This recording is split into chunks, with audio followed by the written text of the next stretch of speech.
안녕하세요. 이상미 변호사입니다.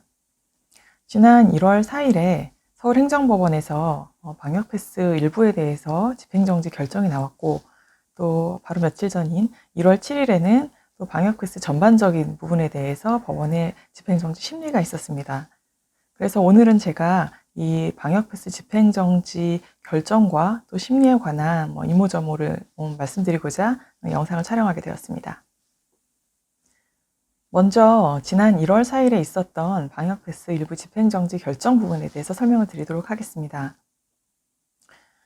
이 집행정지 신청은 학원을 다니는 학생들의 학부모님들과 그리고 학원 원장님들이 주축이 돼서 그 의무적용 시설 16개 중에 이제 학원, 스터디 카페, 또 독서실 등을 포함시킨 내용이 잘못됐다라는 내용으로 방역 패스에 대한 아마도 취소 판결을 구하면서 들어간 집행정지 신청인 것 같습니다. 먼저 집행정지라는 게 뭔지 간단히 제가 좀 설명을 드리면, 이제 행정처분의 본격적인 취소를 구하는 것이 바로 행정소송인데, 그걸 본안소송이라고 하는데, 이 본안소송이 아주 끝날 때까지 행정처분이 효력이 계속된다면 그동안 청구인들의 피해가 굉장히 커지기 때문에 일시적으로 재판이 끝날 때까지 그 처분의 효력을 잠시 멈춰놔라 하는 것이 바로 집행정지입니다. 간단히 설명드리면, 그 방역 패스가 계속 시행되면서 우리가 소송을 하면 피해가 계속되잖아요. 그래서 재판이 끝날 때까지 일단 이 방역 패스라는 처분의 효력을 멈춰 놓아라 하는 것이 바로 이 집행정지입니다. 그러면 이 집행정지에서 어떤 내용들이 인정되었고 또 어떤 내용이 판단되었는지 한번 살펴보도록 하겠습니다. 이번 집행정지 결정에서는 방역 패스가 국민들의 평등권, 또 행복추구권, 직업선택의 자유와 교육을 받을 권리, 그리고 인격권과 행복추구권에서 파생되는 개인의 자기운명 결정권 등을 침해하는 것으로 일단 판단을 했습니다. 또한 법원은 이틀에 한 번씩 PCR 검사를 받아야 하는 것에 부조리를 지적하기도 했고요. 또 돌파 감염, 즉 백신을 접종하고도 코로나19에 감염되는 돌파 감염이 많은데, 이런 때에도 백신 접종자와 또 비접종자를 차별하는 것에 합리적인 이유가 있는지에 대한 의문을 표시하기도 했습니다. 이 집행정지 보시면 아셨겠지만 굉장히 짧은 시간에 판단을 하는 제도입니다. 집행정지는 빠르게 해야지 그 실익이 있기 때문에 모든 자료를 보고 또 증거로 공방을 한 다음에 내릴 수 있는 결정이 아닙니다. 그래서 간단한 자료들을 보고 빠르게 결정을 해야 했기 때문에 이제 모든 판단이 들어간 것은 아닙니다. 하지만 너무 중요한 쟁점이기 때문에 이번 집행정지 결정에서도 아마 백신의 효과나 안전성에 관한 부분이 살짝은 다투어진 것 같고, 그 부분에 대해서 충분하지 않은 자료였겠지만 법원에서도 일단 판단은 한 것으로 보입니다. 그래서 살펴보면 사실 백신의 효과나 안전성에 관한 부분을 두 가지 종류로 좀 판단을 한 것 같은데, 우선 백신이라는 것이 코로나 감염을 예방할 수 있는지를 먼저 판단을 했습니다. 그런데 법원은 이 백신 접종자와 접종하지 않은 사람들 사이에 코로나 감염률에 있어서 큰 차이가 없다. 그러니까 정확히 표현을 하면 그 차이가 현저하지 않다. 그러니 그 정도의 차이로 이것을 구별할 이유는 별로 없다라고 판단한 것 같습니다. 또 하나는 감염을 예방하지는 못하더라도 그렇다면 사망이나 위중증을 막는 효과가 있느냐, 이 부분에 대해서도 간단히 판단을 한 것 같은데, 사실 굉장히 심도 있는 내용입니다.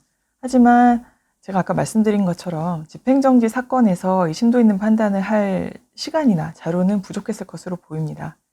그럼에도 불구하고 법원이 판단한 내용을 보면 어쨌든 백신이 코로나 감염으로 인한 위중증률이나 치명률을 현저히 낮춘 효과가 있다라고 일단은 전제하고 들어갔습니다. 그럼에도 불구하고 법원이 그런 효과가 있음에도 국민들에게 함부로 이런 백신의 접종을 강제해서는 안 된다라고 판단한 것이 이번 집행정지 결정에서 굉장히 고무적인 것 같습니다. 그 밖에 이번 집행정지 결정에 대해서 사소한 정보를 조금만 더 드리면, 이 집행정지 결정에 대해서 언론에서 일부 인용되었다라고 처음에 보도가 되었습니다. 내용을 보면은 신청한 내용대로 다 인정이 된 것 같은데 왜 일부 인용이라 표현을 했느냐 살펴보면, 이 신청인들은 질병청과 함께 보건복지부를 상대로 집행정지를 신청했습니다. 그런데 질병청은 피신청인 자격이 없다라는 이유로 각하가 됐고, 그래서 보건복지부에 대한 신청만 전부 인용이 됐기 때문에 일부 인용이라고 표현한 것입니다. 또 이 집행정지 신청의 주문을 보면은 이 집행정지가 본안 사건, 그러니까 행정소송의 1심 판결 선고 시까지 유지되도록 되어 있습니다. 그래서 만약에 이 사건 행정소송에서 원고들이 패소를 한다 그러면 이 집행정지의 효력은 사라지게 됩니다. 그리고 이 결정이 있은 후에 또 많은 분들이 걱정을 하시는 내용이 하나 있는데, 바로 이제 보건복지부에서 항고를 했다는 이야기입니다. 이 항고라는 것은 일종의 불복 방법입니다. 다른 우리 보통 행정소송에서 1심, 2심, 3심 이렇게 말하는 것처럼 한번 첫 번째 소송에서 패소를 하면 불복을 할 수 있는데, 그거를 이제 불복 절차라고 하는데, 이 집행정지 사건에 대한 불복 절차가 바로 항고입니다. 보건복지부에서 집행정지 결정이 나오자마자 항고를 한 점에 대해서 많은 시민분들께서 이렇게 분노하고 계시는데, 사실 뭐 정부 기관과 또 이렇게 공무원들이 기계적으로 하는 게 바로 이런 불복입니다. 그러니까 너무 특별한 의미는 두지 않으셔도 되고, 다만 이 항고에서 이제 또 보건복지부에서 어떤 내용이 나오느냐, 그게 더 관건인 것 같습니다. 아시겠지만 이 사건은 뭐 제가 한 소송은 아닙니다. 저는 헌법소송을 하는 것이고, 이 사건은 행정소송에 관련된 것인데, 그래도 이제 한 달이 건너면 또 저희도 전해 듣는 이야기가 있어서 제가 또 들은 이야기가 있는데요. 이번 그 집행정지 결정이 나온 그 사건의 심리에서 법원에서 보건복지부 측에 자료를 요청을 했다고 합니다. 법원에서 요구한 자료는 이 백신이 과연 효과가 있다는 증거를 한번 내봐라. 또 그리고 어린이, 청소년들에게 안전하다는 자료를 내봐라. 이런 것들을 요구했다고 합니다. 근데 정작 보건복지부에서는 거의 낸 것이 없다는 이야기를 제가 전해 들었습니다. 그래서 보건복지부에서 진짜로 낼 자료가 없었던 것인지 시간이 없었던 것인지는 아마도 이 항고 사건에서 확인할 수 있을 것 같습니다. 이번에는 지난 1월 7일에 심리가 있었던 집행정지 사건에 대해서 한번 말씀드려 보겠습니다. 이 사건은 1월 4일에 결정이 있었던 사건과는 달리 방역 패스 전반에 대한 집행정지를 요구하고 있습니다. 1월 4일 결정된 집행정지는 아까 말씀드린 것처럼 학원, 또 독서실, 스터디 카페 등에 대한 방역 패스 의무 적용 시설인 사실을 다투었다면, 1월 7일에 심리된 사건은 거의 모든 의무 적용 시설에 대한 방역 패스의 집행 정지를 요구하는 사건이었습니다. 그리고 사건이 다르기도 하지만 이 사건은 1월 4일에 결정한 집행 정지 사건과 재판부도 완전히 다른 것으로 알려졌습니다. 그래서 심리의 내용도 전혀 다른 방향으로 진행된 것 같은데, 많은 분들께서 이미 알고 계신 내용도 있을 텐데 제가 거기다 살짝 부연 설명을 해드리도록 하겠습니다. 이날 무려 3시간에 걸친 심리를 했다고 합니다. 그런데 가장 좀 첨예한 어떤 논쟁처럼 많이 알려져 있는 것이 바로 재판부가 보건복지부를 상대로 이 방역 패스를 시행하는 목적이 무엇이냐, 정당성이 무엇이냐라고 물었던 것에 대한 이 답변에 대한 이야기인 것 같습니다. 법원에서 보건복지부 측에 이 방역 패스의 목적이 무엇이냐라고 묻자 아마도 보건복지부 측에서는 의료체계 확립과 사망자를 줄이기 위해서다라고 답변한 것으로 저도 전해 들었습니다.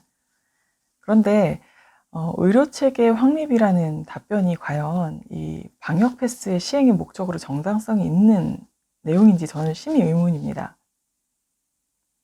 왜냐하면 국민들의 기본권을 이렇게 심각하게 제한을 하면서 그 제한을 한 목적이 국민들의 보건권이라든지 아니면 건강을 오히려 보호하기 위해서였다라고 하면은 그게 실제로 효과가 있건 없건 납득이라도 가는 이유가 될 텐데, 국민들의 기본권을 제한하는, 사실은 침해하는 이유가 의료체계 확립을 위해서다. 저는 진짜 납득하기 어려운 대답인 것 같습니다.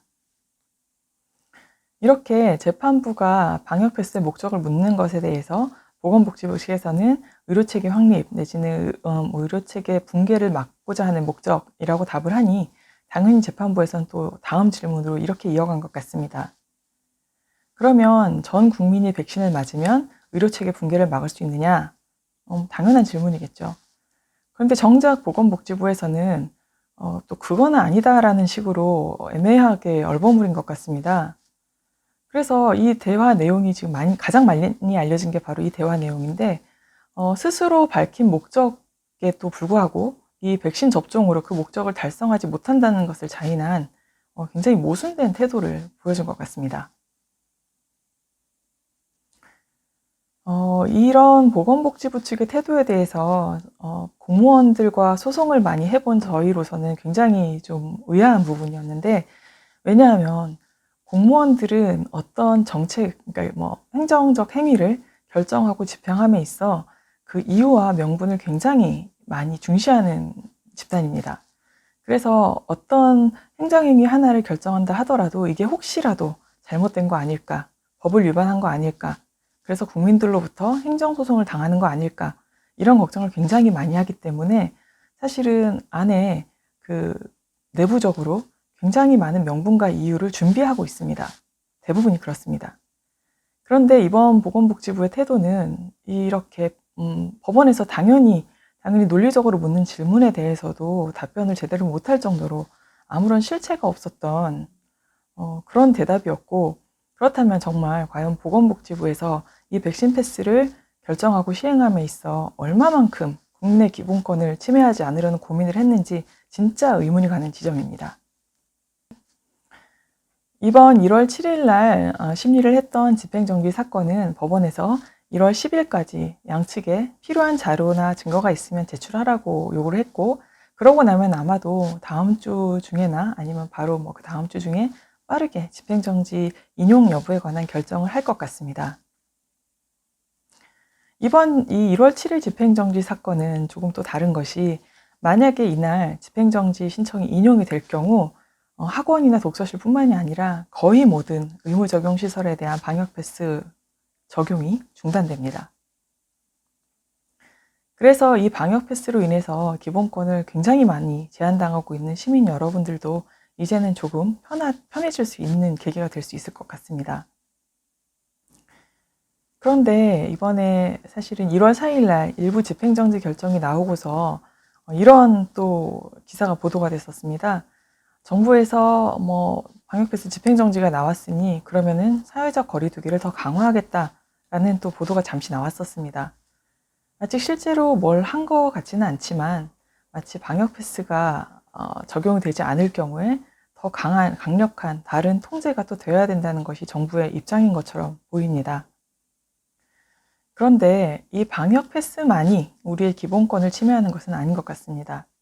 현재에도 우리의 기본권은 너무나 많이 제약을 당하고 있는데, 방역 패스가 법원에서 잘못된 행정행위라는 이유로 문제를 삼았을 때 방역 패스를 철회하고 또 다른 더 강력한 통제를 한다면 그것 또한 굉장히 문제 있는 조치인 것은 맞습니다.